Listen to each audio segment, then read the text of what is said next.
ഇന്ത്യയിലെയും കേരളത്തിലെയും വർഗീയ ഫാസിസ്റ്റ് സൈദ്ധാന്തികന്മാർ ഇന്ത്യയിൽ ഒരു കരിസ്മാറ്റിക്കിനെ ഉയർത്തിക്കൊണ്ടുവന്നു.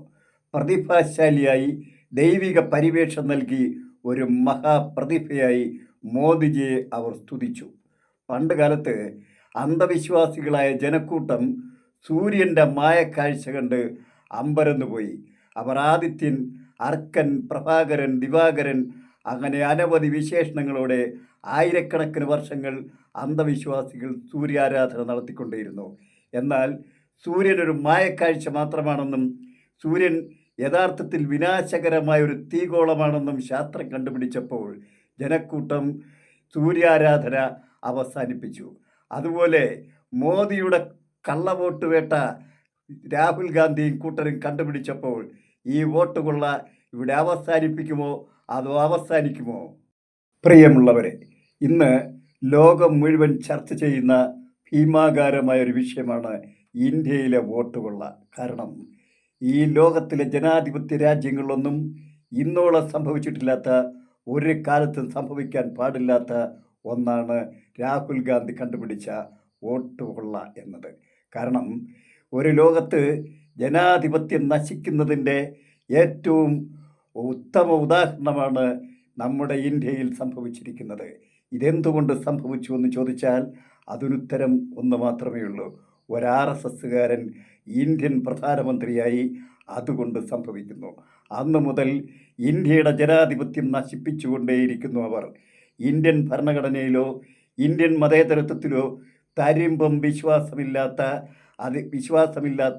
വർഗീയ ഫാസിസ്റ്റുകൾ അധികാരത്തിൽ വന്നത് മുതൽ ഇവിടെ ജനാധിപത്യവും മതേതരത്വവും അവർ അട്ടിമറിച്ചുകൊണ്ടേയിരിക്കുകയാണ്. അങ്ങനെ വോട്ടുകൊള്ളയ്ക്ക് വേണ്ടി ഭരണഘടന അട്ടിമറി നടത്തുന്നത് എങ്ങനെയെന്ന് നമുക്കൊന്ന് പരിശോധിച്ച് നോക്കാം. ഇന്ത്യൻ ഭരണഘടനയനുസരിച്ച് സുപ്രീം കോടതി ചീഫ് ജസ്റ്റിസും പ്രധാനമന്ത്രിയും ലോകസഭ പ്രതിപക്ഷ നേതാവും ചേർന്ന് രൂപീകരിക്കുന്ന അവരുടെ കമ്മിറ്റി തിരഞ്ഞെടുക്കുകയാണ് ഇലക്ഷൻ കമ്മീഷണറെ.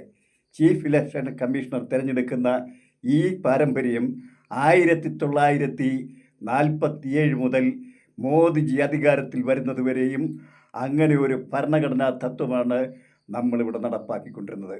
എന്നാൽ മോദിജി അധികാരത്തിൽ വന്നതിന് ശേഷം സകല മേഖലകളും അട്ടിമറിക്കുന്നത് പോലെ ഈ മേഖലയിലും ഒരു അട്ടിമറി നടത്തി.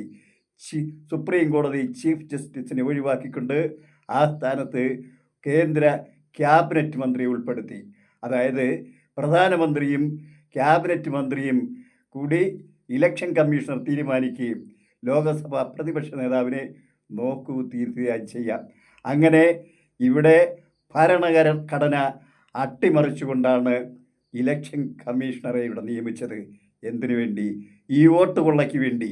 അങ്ങനെ വോട്ടുകൊള്ള ഇവിടെ നടത്തി എക്കാലവും അധികാരം കൈയാളിക്കൊണ്ട് ഇവിടെ ഹൈന്ദവവൽക്കരണം നടത്തുക എന്ന ഗോൾവാക്കറുടെയും ഗോഡ്സെയുടെയും കേശവ ബലിറാം കേവാറിൻ്റെയും സ്വപ്നം സാക്ഷാത്കരിക്കുന്നതിന് വേണ്ടി RSSകാരനായ മോദിജി നരനായാട്ട് നടത്തുകയാണ് ഇവിടെ ചെയ്തുകൊണ്ടിരിക്കുന്നത്.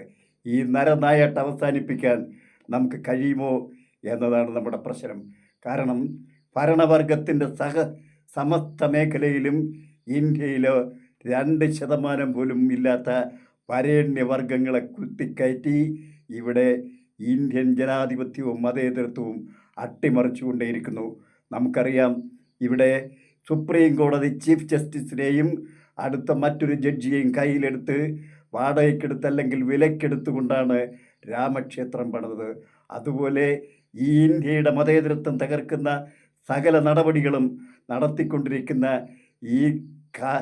ഈ കാട്ടാള ഭരണം ഇവിടെ ഇനിയും തുടരണമോ വേണ്ടയോ എന്ന് ഇന്ത്യൻ ജനത തീരുമാനിക്കേണ്ട സമയം ആസന്നമായിരിക്കുന്നു.